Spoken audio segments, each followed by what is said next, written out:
नमस्कार, मैं हूं ममता सिंह और आप देख रहे हैं न्यूज युग पुकार वार्ता। तो चलिए शुरुआत करते हैं आज दिन भर की विशेष बड़ी खबरों। छतरपुर शहर में आज कांग्रेस प्रदेश अध्यक्ष जीतू पटवारी सहित प्रदेश प्रभारी एवं राष्ट्रीय महासचिव हरीश चौधरी एवं प्रदेश सह प्रभारी डॉक्टर चंदन यादव पहुंचे बुंदेलखंड के दौरे पर।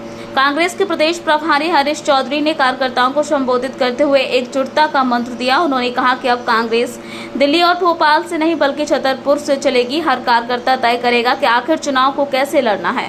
इसी के साथ कांग्रेस के प्रदेश अध्यक्ष जीतू पटवारी ने प्रदेश की सरकारी व मोदी सरकार पर हमला बोलते हुए विफलता के कई उदाहरण पेश किए हैं।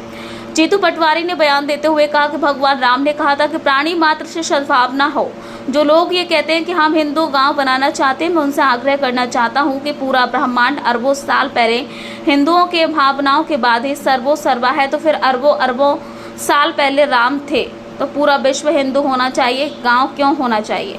इसलिए गांव होना चाहिए क्योंकि वोट मांगते हैं। कुल मिलाकर कांग्रेस के कार्यकर्ता सम्मेलन में कांग्रेस के पदाधिकारियों के अलावा बड़ी संख्या में कार्यकर्ता मौजूद रहे। राजेंद्र कुमार की रिपोर्ट। नमस्कार बंधुगण, लगातार हमारे प्रभारी आदरणीय हरीश चौधरी जी का बुंदेलखंड का दौरा चल रहा है।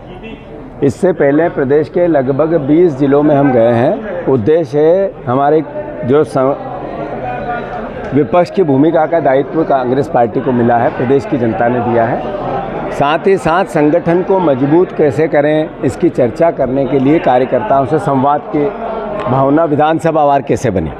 कल हम निवाड़ी थे, टीकमगढ़ थे, आज हम छतरपुर हैं। जिस तरीके का कार्यकर्ताओं का हौसला है, जिस तरीके का उनका जज्बा है, ये मैसेज देता है कि कांग्रेस पूरी ताकत से वापस जैसी थी वैसी खड़ी हो गई है।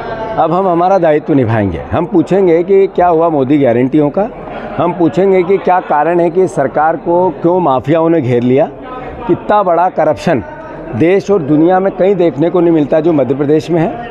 ऐसा एक विभाग नहीं बचा, ऐसा एक थाना नहीं बचा जहाँ बिना भ्रष्टाचार से कोई काम होता हो। जो वल्लभ भवन है, अगर सारे मंत्रियों की जांच हो जाए तो एक भी मंत्री जेल की सलाखों के पीछे रहेंगे, बाहर नहीं आ सकते। इस तरह के हालात बन गए।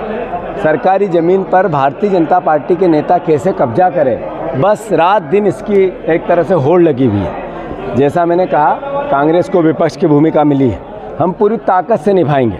अरे नरेंद्र मोदी जी ने कहा था हम दुनिया में भारत को विश्व गुरु बनाएंगे।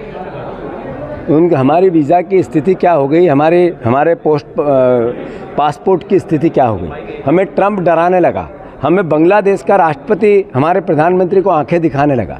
चाइना ने हमारे देश पे कब्जा कर, हमारे देश की ज़मीन पे कब्जा कर लिया।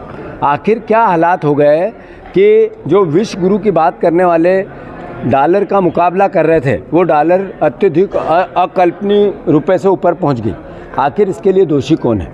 अरे आपने कहा था देश हम ऐसा बनाएंगे जिसके आप आने वाली पीढ़ियों को एक तरह से संदेश देंगे।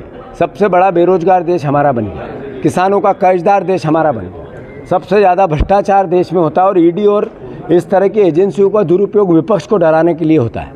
ईडी की स्थिति क्या है? सोनिया गांधी को सम्मन दिया, सोनिया गांधी पर चार्जशीट की। हालात ये है कि 36 विपक्ष के नेताओं पर आपने ईडी से कार्रवाई कराई, 30 बीजेपी में वापस चले गए, धो दिए उनको। आपने 5000 ईडी के केस लगाए, उस 5000 ईडी के केस में 1000 लोगों ने भारतीय जनता पार्टी को चुनावी बॉन्ड में चंदा दे दिया। आपने 5000 केस में 0% रिजल्ट आज तक किसी को दोषी नहीं ठहराया। आखिर किस तरह का देश बनाना चाहते हैं? ये अलोकतांत्रिक नहीं है तो क्या है? ये अघोषित इमरजेंसी नहीं है तो क्या है? तो मैं मानता हूँ कांग्रेस वो पार्टी है जिसने देश के संविधान का निर्माण किया। हमारे ही महापुरुषों ने देश को आज़ाद कराया, हमारे ही महापुरुषों ने देश का संविधान लागू किया। हमारी ड्यूटी है आज की पीढ़ी की कि हम संविधान की रक्षा करें। और मैं मानता हूँ ये देश सभी का है, ये देश से प्यार मोहब्बत और प्रेम का है। भगवान राम की जो सीख है, जिसमें सिर्फ मानवीय अवधारणाओं की हमें सीख दी जाती है। भगवान राम को सिर्फ हिंदू ही नहीं मानते हैं, सभी धर्मों के लोग उनके आदर्श को मानते हैं। ये हमारे लिए भारत की जो प्राचीन सभ्यता और परंपरा उसकी सीख है। मैं मानता हूँ वसुदेव कुटुंब की बात हमारे जहन में है, प्राणियों में सद्भावना की बात हमारे जहन में है। हमारे जहन में इंसानियत और मानवता की बात हमारे जहन में, उसके कांग्रेस पार्टी रक्षा करेगी।